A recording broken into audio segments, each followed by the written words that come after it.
नमस्कार जय जगन्नाथ सांग मैंने ओम साईराम हिमाचल प्रदेश आउ गोटे फ्रेश भिडियो आपको स्वागत सांग मैंने आज मु बसीगली वर्तमान साई सचरित्र तृतीय दिन आमर परायण 51 दिन आम परायण करिया देखु सबुदिन भली ठाकुर पूजा सरी बाबा को स्नान पर मु बसी पड़ी परायण करने परायण सरले मु सब कंपानी जाए बर्तमान एवं 51 दिन परायण हम आज तृतीय दिन परायण सांग जिते भी मो जीवन रे किसी भी परेशानी या संकट आसे मु सीधा बाबा को जनाए आ बाबा परायण आरंभ कर दिए।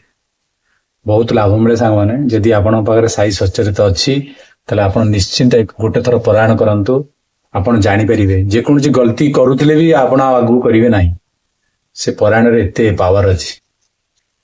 देखंतु श्री साई सच्चरित आमे आज तृतीय दिन परायण करिया तृतीय दिन परायण आम करिया सांग देखंतु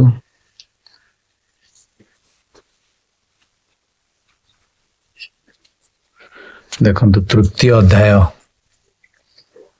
प्रथमे जेकोसी कार्य करिया पूर्व सांग माने प्रथमे गणेश भगवान को पूजा कर जाए। प्रथमे आमे आज तृतीय अध्याय आरंभ करिबा। ओम गणेशाय नमः ओम साईनाथाय नमः। तृतीय अध्याय श्री साई बाबा स्वीकृति और प्रतिज्ञा भक्तों को दायित्व अर्पण बाबा लीलामान ज्योतिस्तंभ स्वरूप मातृप्रेम रोहिला कहानी एवं तांकर मधुर उपदेश सांग माने मु परायण पाठ करुच्ची लास्ट रे आपन को किसी सारांश निश्चय कहिबी। एबे आसंतु परायण करिबा। सांग माने मोर तृतीय दिन परायण सरीगला। आसंत अध्याय रे श्री साई बाबा शिरडी आगमन कहानी वर्णना करा जीवो। श्री सद्गुरु साईनाथम प्रणमस्तु शुभम भवन्तु।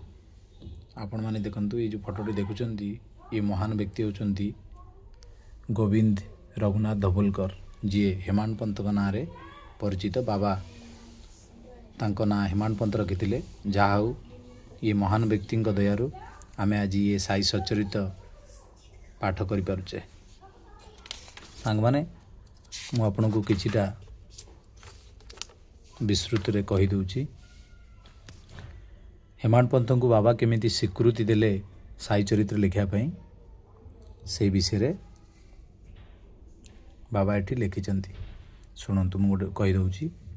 जेउ भक्तगण हृदय और प्राण सहकारे मते चाहती सेमानकु मोर कहानी श्रवण करिबा मात्र के स्वाभाविक भावे प्रसन्नता प्राप्ति हेब। विश्वास कर जे ही मोर लीला बलिर कीर्तन करिवो से परम आनंद प्राप्ति हेब एवं संतोष लाभ करिवो। एहा मोर वैशिष्ट्य जहाँकि अन्य भाव में मोर शरणापन हुए सीए जी श्रद्धा सहकारे मोर पूजन निरंतर स्मरण एवं मोर ध्यान करे ताहाकु मो मुक्ति प्रदान करी दिए। जे नित्य प्रतिदिन मोर नामस्मरण एवं पूजन करी मोर कथा तथा लीलामानंक प्रेमपूर्वक मनन करिवो सेहीपरि भक्तमानंक ठारे सांसारिक वासना एवं अज्ञान रूपक प्रभुति किपरि रहिबो मु सेमानंकु मृत्यु मुखरु बंचाई निए। मोर कथा श्रवण करिबा द्वारा मुक्ति लाभ हेबो। एणु मोर कथा सदापूर्वक श्रवण कर मनन कर सुख और संतोष प्राप्तिर यह हेउची सरल मार्ग। यह श्रोता मानक चित्त को शांति प्रदान करिवो एवं जेतेबेले ध्यान प्रगढ़ होइजिवो एवं विश्वास दृढ़ हेबो सेतेबेले अखंड चैतन्य घन सह अभिन्नता प्राप्त हेबो। केवल साई साई उच्चारण द्वारा तुमर समस्त पाप नष्ट होइजिवो। सामने देखंतु एथरु आपण जानि पारुथिबे बाबांकर ना उच्चारण करिबा द्वारा हमर समस्त पाप नष्ट होइजिवो। आ गोटे विषय आलोचना हला संग माने भिन्न भिन्न कार्य निमंते भक्तों को प्रेरणा। जेमिति भगवान भक्त मानकु मंदिर मठ काहाकू नदी घाट रे घाट निर्माण करबा कहंती सेमिति हेमाड पंत को साई चरित्र रचना करने कही से विषय लिखाई। आउ कि देखते आम पढ़ले ବାବାଙ୍କର ଚରିତ୍ର ଆଲୋକ ସମ୍ବ ସଦୃଶ୍ୟ। ବାବାଙ୍କର ଚରିତ୍ର କେମିତି ଆମକୁ ଆଗକୁ ପ୍ରେରଣା ଦିଏ ସେଥିରେ ଇଏ ବର୍ଣ୍ଣିତ ହୋଇଛି।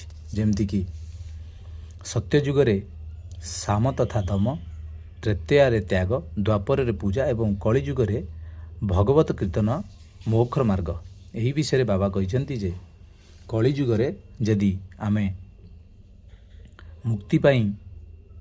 ମୁକ୍ତି ଚାହୁଁଛୁ ତାହେଲେ ଭଗବତୀ କୀର୍ତ୍ତନ କରିବା ନିହାତି ଦରକାର।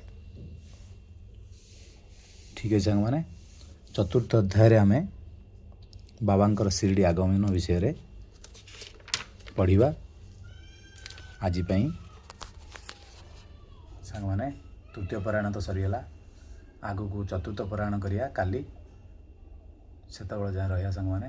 ନମସ୍କାର। ଓମ୍ ସାଇରାମ।